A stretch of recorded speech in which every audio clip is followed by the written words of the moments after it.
Morning in the garden. At the first pale whisper of dawn, Eliza slipped out of the house before the kettle had even begun to think of singing.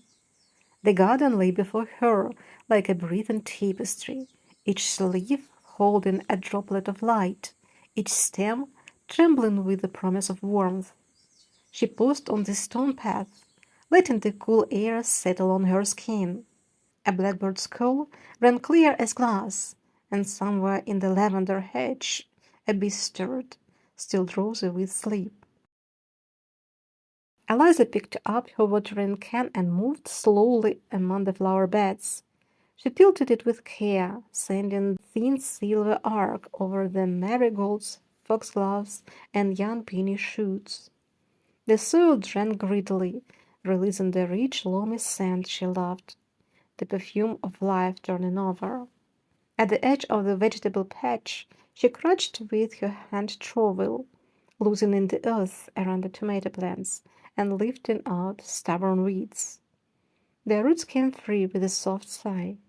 She placed them in her garden basket, careful not to disturb a small ladybird climbing along a stem. The sun rose higher, spilling honeyed light across the rose trellis. Eliza reached for her pruning shears and began trimming spent blossoms, whispering a quiet apology to each branch she cut.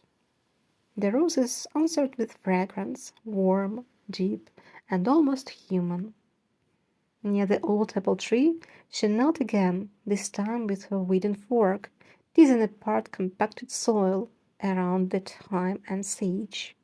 When she brushed the leaves, their oils released sharp green notes into the air, mingling with the sweetness of the nearby honeysuckle. A butterfly flickered past her shoulder like a living petal. She followed it with her eyes, smiling, and for a moment did nothing at all. The garden was not merely something she tended, it was a place that tended her back, stitching her thoughts together, quieting the noise of the world beyond the hedge. When she finally stood, her hands were dark with earth, and her skirt carried the faint dusting of pollen. She leaned on her garden rake, surveying the paths, the borders, the slow choreography of growth unfolding everywhere. Morning had fully arrived. The garden glowed, and so did she.